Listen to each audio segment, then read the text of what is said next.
Hablar del universo DC siempre ha sido un desafío.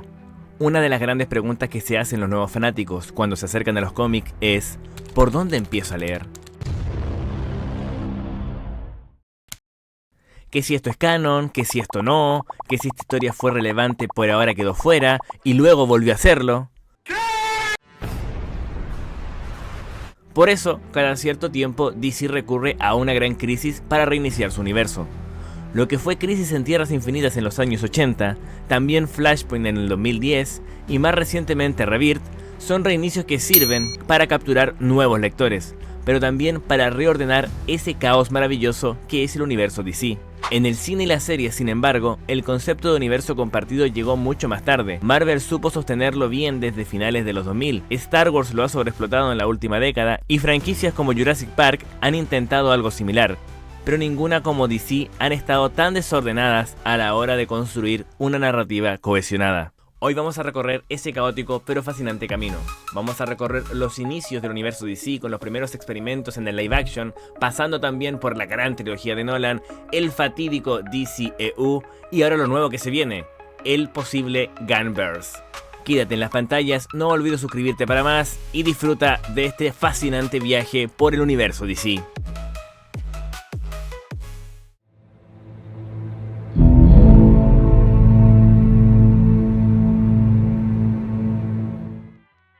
Las aventuras de Superman fue un show radial que debutó el 12 de febrero de 1940, solo 2 años después de la creación del personaje en 1938.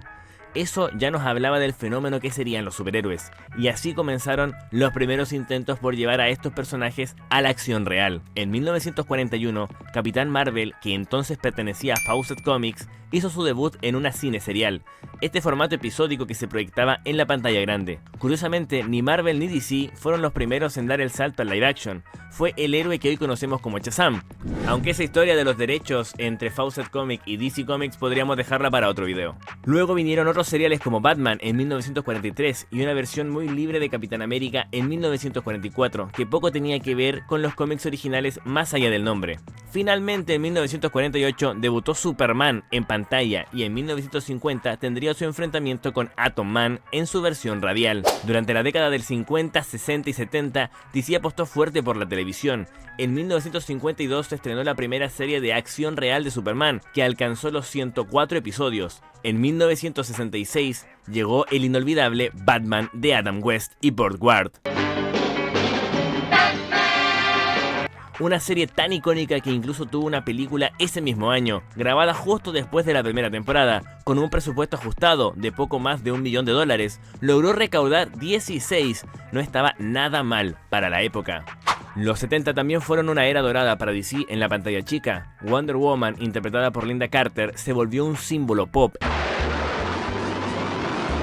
Y Shazam, enfocada en un público más joven, conquistó a muchos, entre ellos a mi propio padre, quien quedó encantado con ese héroe. ¡Shazam! Y en el mundo de la animación, Super Amigos se llevó todas las miradas. Hasta aquí DC iba tanteando el terreno. Seriales, series, animación, una que otra película como la de Batman, todos experimentos por ahora también aislados. Pero entonces ocurrió algo que lo cambiaría todo.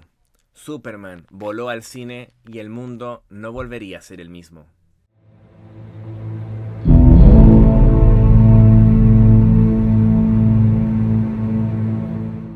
En 1973 surgió una idea que cambiaría la historia del cine de superhéroes para siempre: llevar a Superman a la gran pantalla.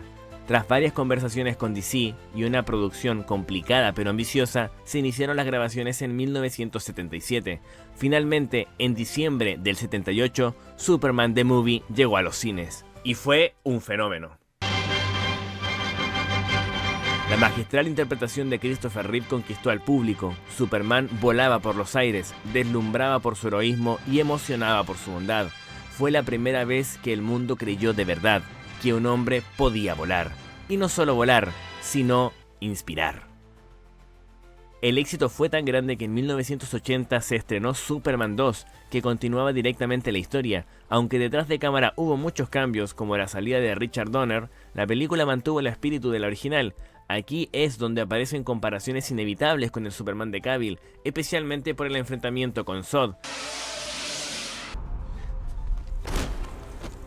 Pero más allá de eso, Superman 2 funcionó, fue bien recibida y afianzó la saga.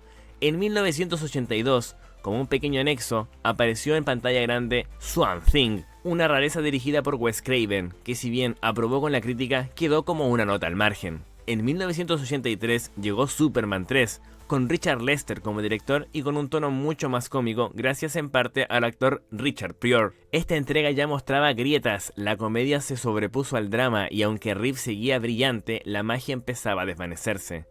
Y luego Supergirl en 1984, una película que intentó extender este universo de Superman con una nueva heroína. Se mencionaba Superman, aparecía Jimmy Olsen, había conexiones claras, pero el guión era extraño, la historia floja, y el resultado fue decepcionante. Eso sí, Helen Slater brilló como la Chica de Acero, tanto así que años después volvería al universo DC en la serie Supergirl de CW, interpretando a la madre adoptiva de Kara, pero la saga aún tenía un último vuelo, o más bien, un desplome. Superman 4 en búsqueda de paz en 1987.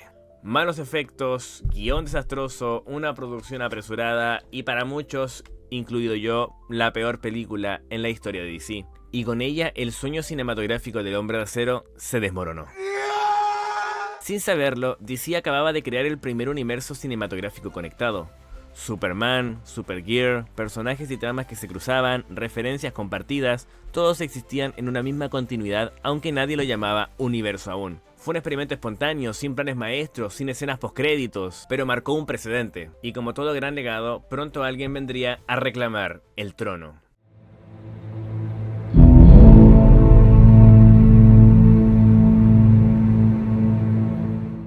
En 1989, el murciélago de Ciudad Gótica volvió a alzar el vuelo en la gran pantalla, pero ya no era el héroe colorido y casi caricaturesco de los años 60. Ahora era otra cosa, era algo más, alguien más. I'm Batman. Ese cambio no fue casualidad. Después de Crisis en Tierras Infinitas, los cómics comenzaron a reimaginar a sus héroes, y Batman fue uno de los que más lo sintió. El Caballero Oscuro volvió a sus raíces detectivescas, psicológicas y peligrosas. Así nació el Batman de Tim Burton, un director que entendió la esencia gótica del personaje y nos entregó una Gotham sucia, caótica, al borde del abismo. Michael Keaton, contra todo pronóstico, resultó ser un Batman fascinante, silencioso, perturbado y letal. Al frente, un Joker inolvidable, interpretado por Jack Nicholson, que se robaba cada escena. ¿No golpearías a un hombre con anteojos, eh? Sin duda, uno de los mejores Joker que hemos tenido en el live action. Apegado a los cómics, canónico, con una risa increíble y con una actuación fascinante. Si quieres que hagamos un video de los mejores Jokers, déjalo en los comentarios. Batman 1989 tuvo un presupuesto de $48 millones y recaudó más de 400. Una locura, un fenómeno que puso a los superhéroes de nuevo en lo más alto del cine. 3 años después, en 1992, llegó Batman Returns. Tim Burton se mantuvo al mando y nos regaló a una Catwoman sublime, con una increíble Michelle Pfeiffer. ¡Hola! ¡Te amo! Y a un pingüino grotesco y trágico. ¡Es horroroso! ¡Está increíble! Interpretado magistralmente por Danny DeVito. Era oscura, incómoda, intensa y por eso no fue del gusto de todos. Ese mismo año, mientras el Batman de carne y hueso desafiaba a la industria, DC lanzaba una joya animada que marcaría época, Batman Taz o The Animated Series, creada por Bruce Timm y Paul Dini. Esta serie se volvió referencia inmediata, oscura, madura, con música épica y un estilo visual único, y sigue siendo una obra maestra. Vamos a dejar a Batman Taz para más adelante. Vamos a volver al live action, al cine, que al igual que la Ciudad Gótica es muy volátil. Después de los éxitos de Burton, DC y Warner decidieron cambiar el tono. Entró Joel Schumacher como director y en 1995 se estrenó Batman Forever, con Val Kilmer como el nuevo Batman. Estética neón, más color, más comedia. En el elenco Jim Carrey como un acertijo desquiciado y Tommy Lee Jones como Dos Caras fue un intento de mantener el legado, pero algo se empezaba a desdibujar. Batman Forever para mí no es una mala película, es entretenida, es dinámica, me parece una estética bastante interesante para una Gotham demasiado oscura, esta de neón tampoco me incomoda, pero ya se venía oliendo algo mal. Y entonces llegó Batman y Robin. La película que muchos fans prefieren olvidar. George Clooney como Batman, trajes con pezones, chistes forzados. Dame ese diamante, jardinera, o te haré abono. Un guión que parecía cualquier cosa y villanos completamente desperdiciados como Hiedra Venenosa. Incluiré una noche en mi compañía al ganador. ¿Qué? Mr. Freeze. El infierno se congelará. E incluso un Bane irreconocible. Fue el clavo en el ataúd. El murciélago que había renacido en el 89 ahora se deshacía con malos chistes y una pésima crítica. Entre medio hubo otras apuestas igual de malas.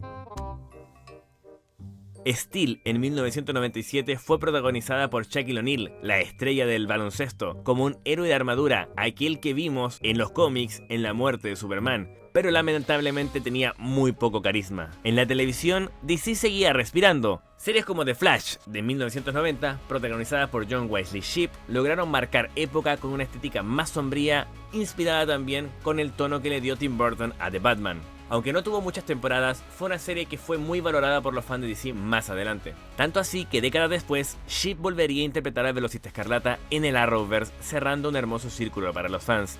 Y no solo lo hizo como Jay Garrick en el Arrowverse, sino que también se puso el traje de la serie de los 90. My name is Barry Allen.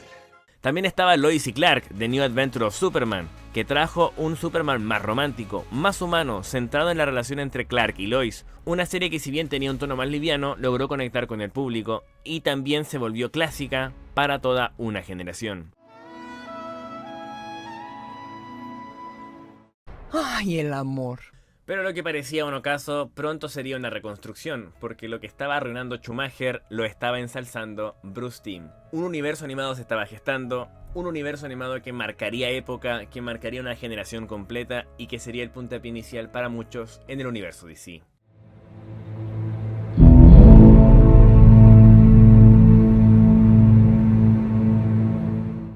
Mientras el cine de DC se hundía en el exceso y la confusión... ¿Qué? Mientras editaba este video me di cuenta de que no hablamos de esta joyita. Vamos a hablar largo y tendido de las Ligas de la Justicia en el live action cuando James Gunn saque su propia Liga de la Justicia. Hasta entonces solo quedará como un anexo. Sí existió la Liga de la Justicia de 1997. La animación se elevaba como una verdadera casa narrativa, y todo comenzó en 1992 con una serie que cambiaría para siempre el estándar del género, Batman The Animated Series. Creada por Bruce Timm y Paul Dini, esta obra maestra redefinió lo que podía ser una serie animada de superhéroes. Visualmente elegante, musicalmente poderosa, con guiones increíbles, con tramas muy adultas y sin dejar de ser accesible para todo público. Kevin Conroy le dio voz a Batman y lo convirtió en el definitivo. I am the Knight. I am Batman. Mark Hamill hizo lo mismo con el Joker. En las voces latinas para Batman tuvimos a Jesús Lista y Frank Maneiro, y sin duda alguna Rubén León. En el Joker se robó todas las miradas. Esa bomba explotará incluso si yo lo hago con ella. Fue más que una serie, fue un evento generacional, y su impacto no se quedó ahí. Poco después llegó Superman The Animated Series, una evolución natural del estilo visual de Batman, pero con un enfoque más luminoso, más esperanzador. Esta serie conectó ambos mundos, permitiendo los primeros crossover entre héroes. Y no solo eso, introdujo personajes como Aquaman, Doctor Destino, Flash, Linterna Verde, Orión, y dejó plantadas semillas para algo mucho más grande. Luego vino Batman Beyond, una serie que se atrevió a mirar hacia adelante, un nuevo Batman, un Bruce Wayne retirado y desencantado, y una Gotham futurista, plagada de tecnología y nuevos enemigos. Fue una apuesta audaz, y ganó. El Teamverso también nos regaló películas animadas que siguen siendo joyas absolutas. Batman, la máscara del fantasma, probablemente una de las mejores películas de Batman jamás hecha. Sub-Zero, una película dramática, profunda, con un Mr. Freeze fascinante, realzándolo como un gran villano y no como lo que vimos en 1997. El infierno se congelará. Return of the Joker, que se basaba también en Batman Beyond, otra joya fascinante, muy adulta y también censurada. Y luego Justice League y su continuación Justice League Unlimited. Este fue el verdadero universo DC compartido, antes que Marvel pusiera la palabra de moda. Las dos series de la Liga marcaron una época, desde la historia de origen de la Chica Halcón, pasando por los conflictos internos de J'onn J'onzz, los sacrificios de distintos héroes, los viajes temporales, los universos alternos, Superman desatado. ¿Sabes lo que he perdido? Batman coqueteando con Wonder Woman. Lo lamento. Yo no. Y ese mítico episodio de Solo un sueño que hasta el día de hoy nos deja a todos helados. Ahora quedaste en velocidad máxima y vas a estar solo siempre. La Liga de la Justicia Ilimitada fue una celebración. Héroes menos conocidos como Question, Huntress, Buster Gold, Green Arrow, Black Canary y tantos más se volvieron protagonistas de sus propias tramas. Se construyeron historias sólidas, se exploraron dilemas morales y se mantuvo una calidad altísima. Para muchos de nosotros, esta fue nuestra entrada real al universo DC. La animación no era un complemento, era el centro, era canónica en nuestros corazones. Y aunque el Teamverso terminaría oficialmente años después, su legado se mantiene vivo, tanto así que en 2024 se estrenó Batman Caped Crusader, una nueva serie que, aunque no pertenece directamente al Teamverso, recoge su esencia visual y narrativa, como si la antorcha hubiera pasado pero sin apagarse. El Teamverso no fue solo una era, no fue solo unas series, no fue solo un par de productos audiovisuales, fue un hogar, un lugar seguro para muchos, un lugar donde los héroes eran imperfectos, humanos, valientes. Y ahora, después de dominar la animación, DC se preparaba para algo más ambicioso, porque mientras el multiverso se gestaba en los dibujos, la gran pantalla estaba a punto de intentarlo otra vez. Pero primero, era momento de ver a uno de los Batman más realistas de la historia.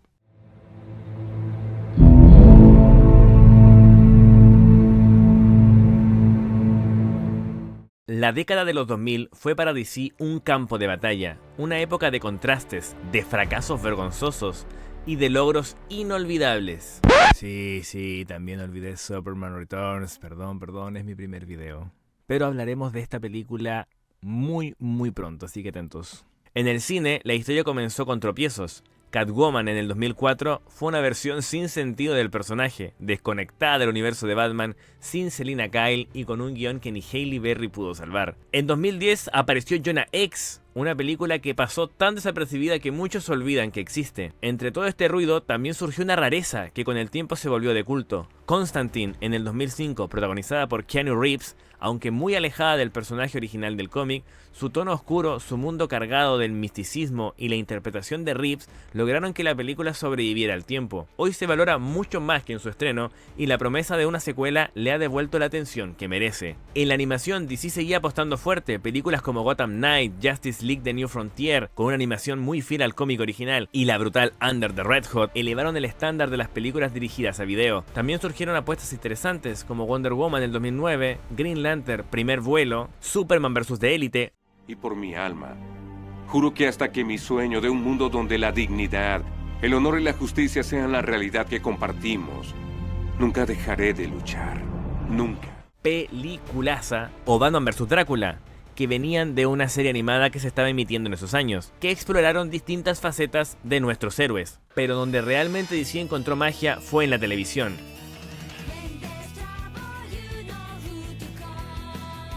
Teen Titans se estrenó a principios de los 2000 y marcó a toda una generación. Su estilo de animación mezclaba lo occidental con lo japonés, sus tramas eran maduras, sus personajes cercanos y su villano Slade era simplemente inolvidable. En la acción real, DC también tuvo una joya, Smallville.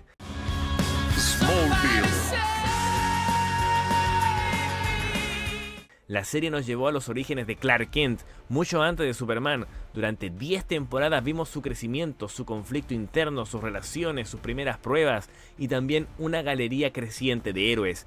Green Arrow, Flash, Aquaman, Cyborg. Si bien tuvo altibajos, Smallville fue un fenómeno absoluto, el Superman de toda una generación.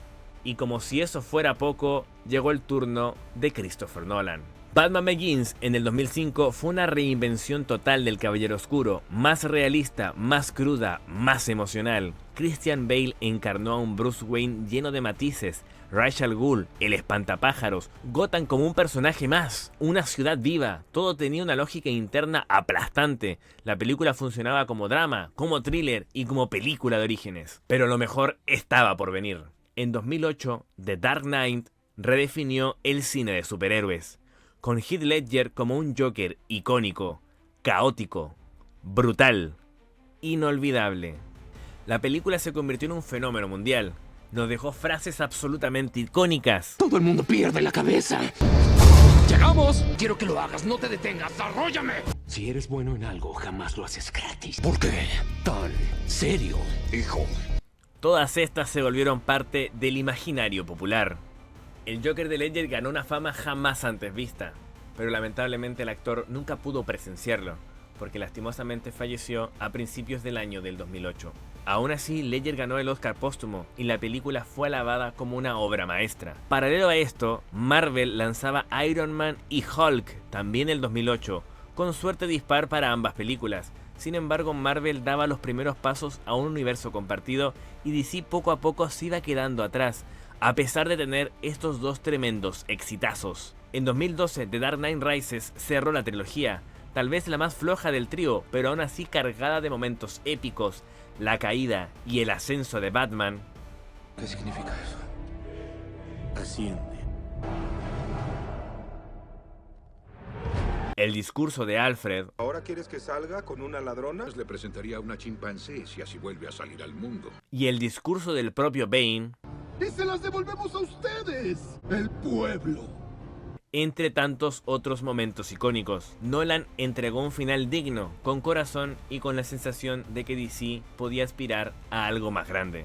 Mientras Marvel construía lentamente su universo compartido, DC vivía entre geniales aciertos y errores dolorosos. Pero algo había quedado claro: DC, cuando se lo proponía, podía crear tremendos productos audiovisuales. Los fanáticos de DC se entusiasmaban, veían que Marvel construía un universo compartido y de a poco se entusiasmaban con ver a Batman y Superman juntos en una misma película. Los fans queríamos más, el estudio quería más, y con la trilogía de Nolan cerrada, y con Avengers recién estrenada, marcando un hito espectacular en el cine de universos compartidos y también de superhéroes, DC se preparaba para entrar directamente en esta guerra, directamente en la guerra de los universos compartidos.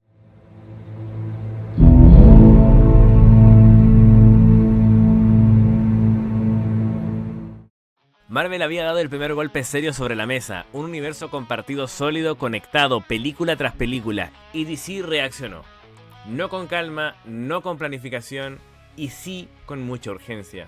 Y esa urgencia lo cambió todo. Pero antes de pasar a hablar del DCEU, vamos primero con la animación. DC empezó a darle forma a un universo animado cohesionado a partir de Justice League War. A partir de ahí surgieron películas como Batman vs. Robin, Justice League Dark, Hell to Pay, La muerte de Superman y Reign of Superman, con una línea argumental compartida. Algunas joyas independientes como The Fatal Five, Hijo Rojo o Gotham by Gaslight ampliaron el espectro. También fue una época dorada para productos animados mucho más livianos, como Batman Lego, que fue un tremendo acierto.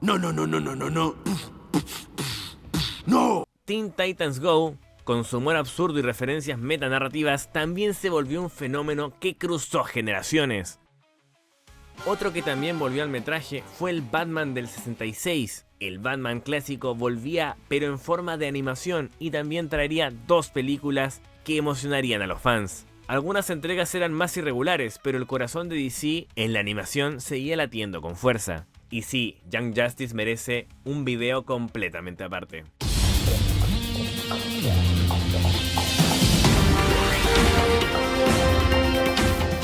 Una serie adorada por los fans, cancelada, revivida y cancelada otra vez. ¿Habrá quinta temporada? Hasta ahora no se sabe. Solo nos queda el hype y las palabras sueltas de algún actor de voz. La animación la estaba rompiendo, y era el turno de la televisión de también dar un golpe en la mesa. En el 2012 se estrenó Arrow, sin saber que marcaría el inicio del universo televisivo más ambicioso de DC.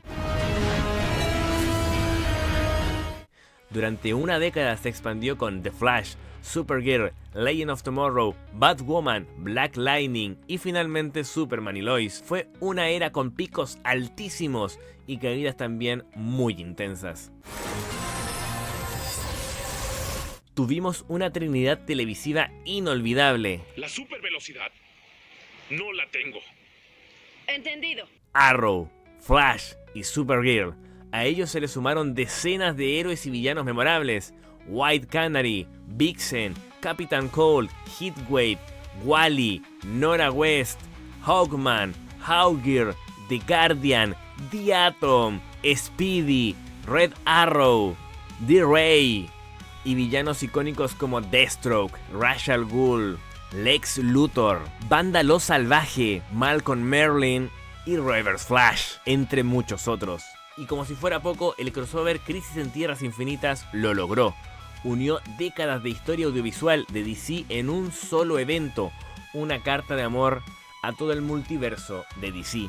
Y volviendo al cine, lamentablemente aquí todo fue un poco más apresurado. El DCEU arrancó con Man of Steel en 2013. Zack Snyder propuso un Superman más reflexivo, más alienígena, más Dios, más serio, un poco más desconectado con la humanidad. Gustó a muchos, desconcertó a otros, pero tenía una visión clara. Sin embargo, lo que vino después fue el problema. Batman vs Superman se estrenó en 2016, 3 años después. Para ese tiempo, Marvel ya tenía 12 películas y 2 grandes eventos, Avengers y Avengers Age of Ultron. DC quiso acortar camino y lo hizo lanzando todo de golpe. Batman y Wonder Woman directamente en esta película. Referencias a Flash, Cyborg, Aquaman, al propio Darkseid y hasta un Doomsday tuvimos, incluida la muerte de Superman. Todo demasiado pronto. La escena de Marta se volvió un meme. ¿Por qué dijiste ese nombre? El tono oscuro, el Batman con armas, un Lex excéntrico, la crítica fue muy dura. A los fans nos dividió. Yo la defendí y lo sigo haciendo. Me gusta mucho Batman vs Superman, me gusta mucho lo que intentó hacer Zack Snyder, pero lastimosamente, y mirándolo desde un punto de vista objetivo, todo fue muy, pero muy apresurado. Muchos argumentaban que se necesitaba mucho más tiempo para conectar con los personajes, y creo que fue un tremendo desacierto haber hecho esto con Superman tan pronto. Luego vino Suicide Squad, también en 2016. Grandes caracterizaciones, maquillajes brutales, ganaron el Oscar en eso, pero una historia que simplemente no tenía sentido para este equipo. No tenía sentido ir por Enchantress, teniendo en cuenta de que ya habían héroes en este universo. Era una misión suicida, era mandarlos al Medio Oriente, era mandarlos a Latinoamérica, era mandarlos a alguna misión en África, algo que no pudieran hacer los héroes, no algo que los héroes harían de todas formas. Grandes caracterizaciones, pero una oportunidad simplemente desperdiciada. Y mejor ni hablemos del Joker de Leto.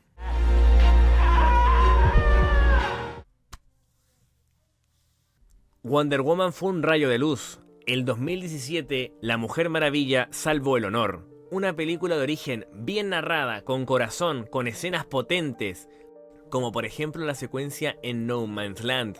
Esta escena sin duda hizo llorar a muchos. Gal Gadot se ganó su lugar como Mujer Maravilla y lo hizo muy bien. Sin embargo, 5 meses después llegaría el proyecto más ambicioso del DCEU, Justice League, pero su desarrollo fue turbulento. La película comenzó bajo la dirección de Zack Snyder, pero una tragedia personal lo obligó a retirarse. El estudio aprovechó ese momento para cambiar el tono general de la cinta y puso al mando a Joss Whedon, director de Avengers. Te odio, Joss Whedon, te odio. Quien regrabó escenas, modificó diálogos y recortó el metraje. Lo que llegó a los cines fue una mezcla desigual entre dos visiones totalmente distintas. Humor forzado, tramas apresuradas, cambios de tono abruptos. La película no convenció ni a crítica ni a público.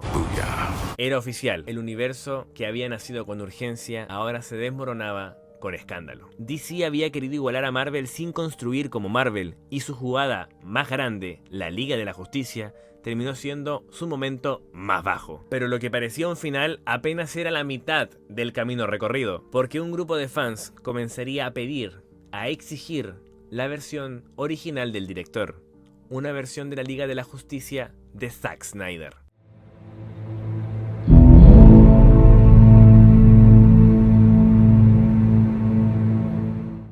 No cabe duda de que Justice League fue el último clavo en el ataúd del Snyderverse y del DCU. De ahí en adelante nunca más se pudo construir algo verdaderamente sólido. Sí, hubo destellos. Aquaman fue una locura en taquilla y Shazam conquistó al público con su frescura y humor familiar.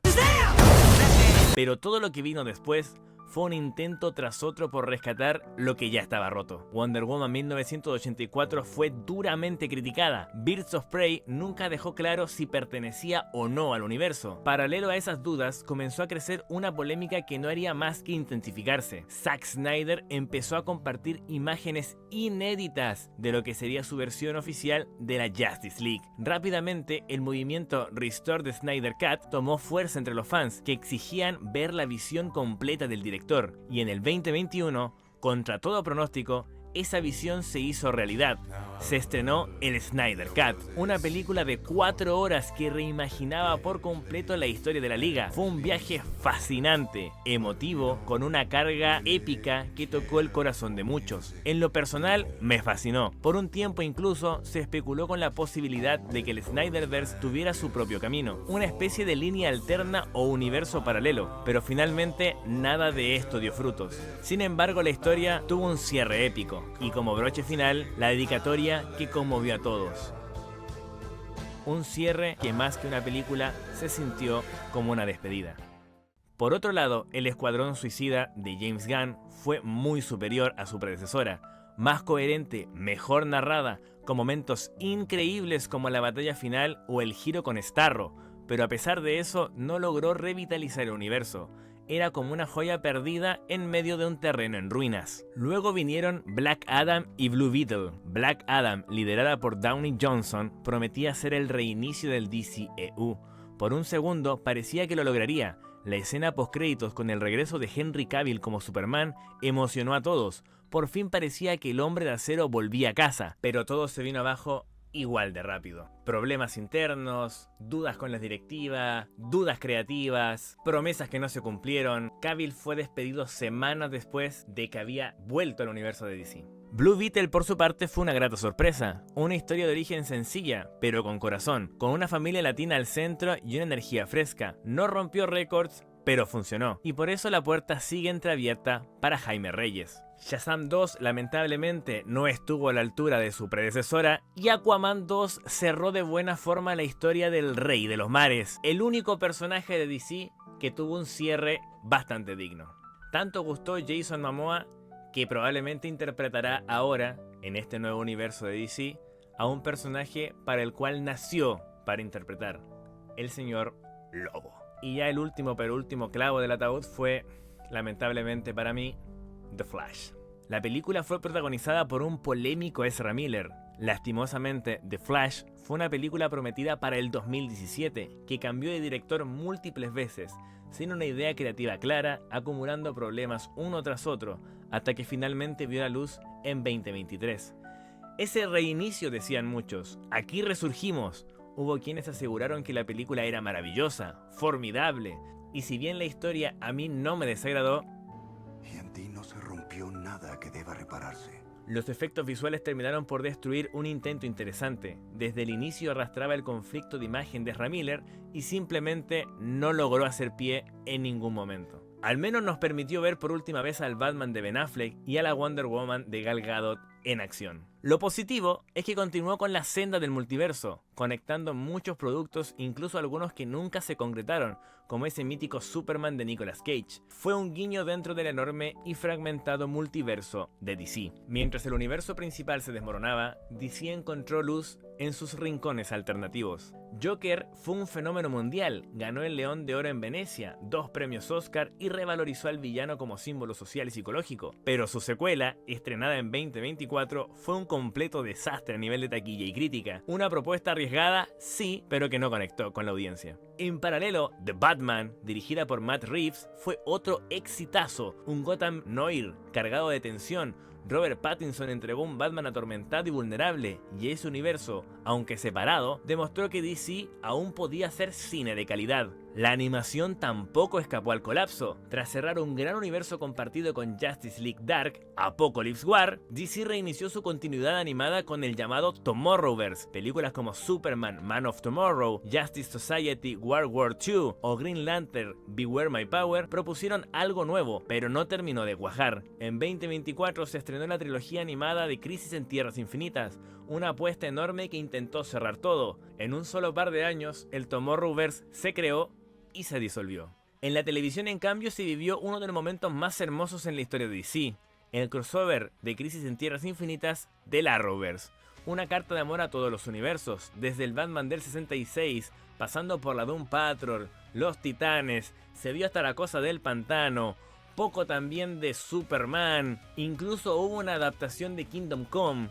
volvió también el Superman de Smallville, todos esos momentos que hicieron explotar el internet y la audiencia, y sin duda la escena más épica en la historia de la televisión, el cruce entre los dos Flash, el del cine y el de las series. Fue épico, altamente emocional e histórico. Y mientras eso pasaba, DC intentó levantar su propia plataforma, DC Universe, que lanzó series como Titans, Stargirl y Doom Patrol, algunas con buenos momentos, pero ninguna con suficiente impacto. Swamp Thing fue cancelada tras una sola temporada.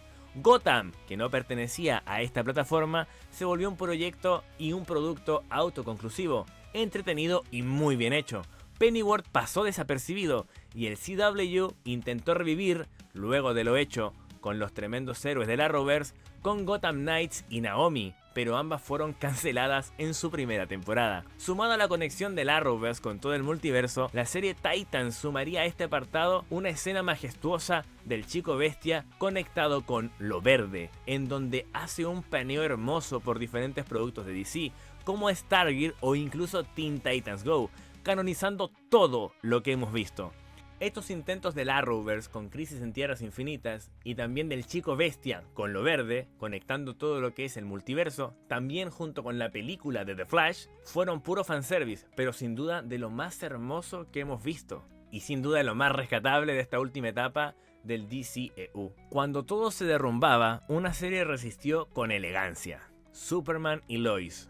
No es mainstream, no hace mucho ruido en redes, pero es una joya, es una carta de amor al personaje.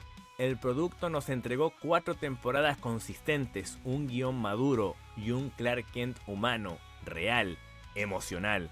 Si The Flash se perdió después de la 4ª temporada, si Arrow tuvo grandes picos y tremendas caídas, y si Supergirl y Legends of Tomorrow se diluyeron en los últimos años, Superman y Lois mantuvieron la calidad hasta el final, mostrándonos, para mi gusto, el mejor Superman en la historia del live action. Y con eso se cerró una era. DC parecía condenado a lanzar productos aislados, con suerte dispar, sin conexión real. El concepto de universo compartido se desvanecía como un eco, pero el de multiverso, ese sí sobrevivía, porque de alguna forma DC nos había mostrado que todo lo que alguna vez vimos, de alguna forma, podía coexistir, que cada producto, cada versión, cada universo era canon en su propia tierra. Y yo elijo creer eso. Yo creo que todo vive en su propio rincón del multiverso. Sin embargo, una nueva figura tomó el control. No fue Snyder, no fue La Roca.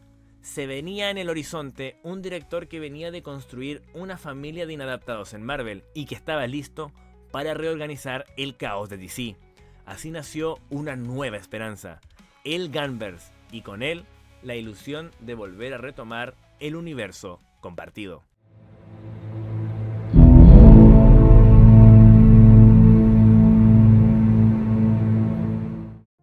El éxito de The Batman permitió a DC volver a ilusionarse con la idea de un universo compartido.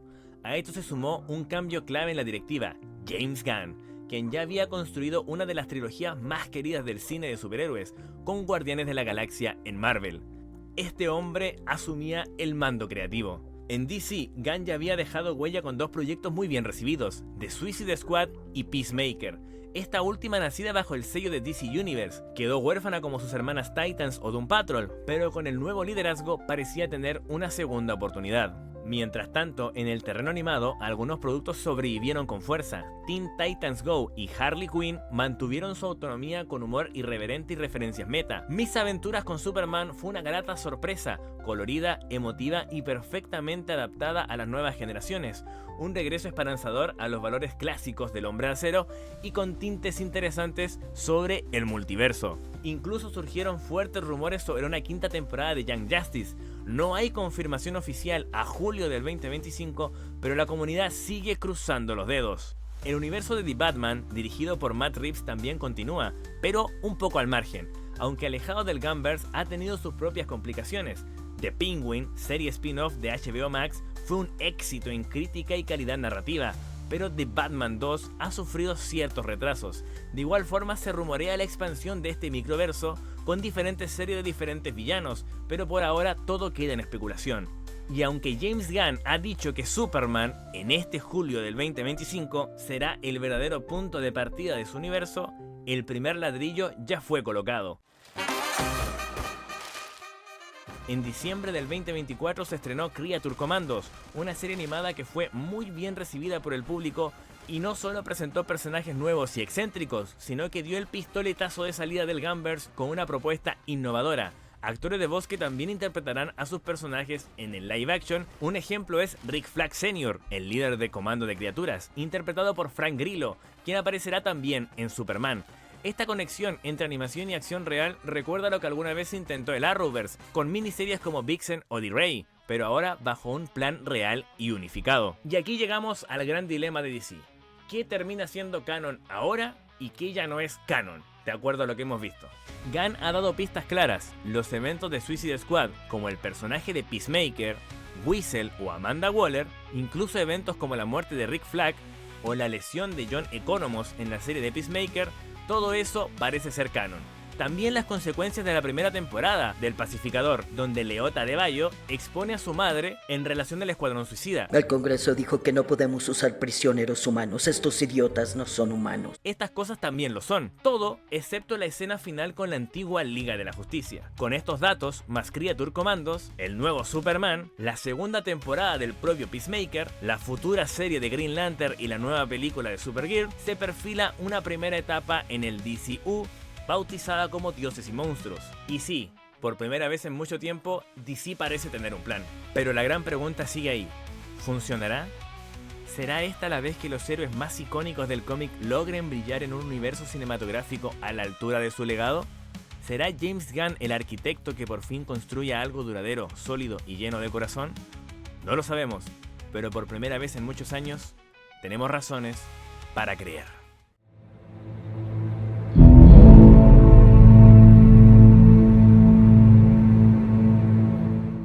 Superman siempre ha sido el más icónico, pero hace mucho que no vemos su luz brillar en la gran pantalla. El Superman de Henry Cavill era distinto, más distante, más Dios que hombre, serio, en busca de propósito. Y no digo que esa visión no me haya gustado, al contrario, me pareció valiosa, pero ya es momento de ver algo más luminoso, algo que vuelva a inspirar esperanza. Superman Returns intentó revivir al Superman de Christopher Reeve, dándole un tono más reflexivo, pero también quedó lejos del brillo de aquel lejano 1978. En la serie sí lo hemos tenido, en animaciones como Superman The Animated Series, Justice League, Superman vs. The Elite o incluso en My Adventures with Superman, que está siendo un regalo para los fans, y en el live action con la impecable actuación de Tyler Hoechlin, en el Arrowverse, pero todo esto sigue siendo muy de nicho. Falta algo grande, algo macro, algo a la altura de lo que Superman representa. Ya es hora de que el mundo conozca al Superman que los más fanáticos amamos desde siempre, el de los cómics, el que representa luz, justicia, compasión, libertad. Como dijo hace poco un gran youtuber de DC, La Botella de Candor, en uno de sus videos sobre la nueva película, y cito que dijo algo más o menos así: yo quiero creer que a esta película le irá bien, porque si no, eso significaría que no hay lugar en este mundo para el Superman clásico, y eso sería una pena. Todo lo que hemos visto, los trailers, los colores del traje, las colaboraciones, el detrás de cámara, apunta a eso, a un Superman clásico, puro, brillante. Y yo como fan de DC y del personaje, quiero creer que esta vez será un éxito. Estoy emocionado, de verdad. Estoy esperando mucho la película desde hace mucho tiempo. Y si este video te ayudó a entender un poco más de lo que ha pasado con DC a lo largo de los años, entonces mi trabajo está cumplido. Aquí se despide Rublock, muchas gracias por estar, y si llegaste hasta aquí, te pido de que te suscribas porque van a venir muchos videos más como estos. Hoy le toca a esta generación creer de nuevo, creer en la libertad, la justicia y un mañana mejor. Creer en la esperanza.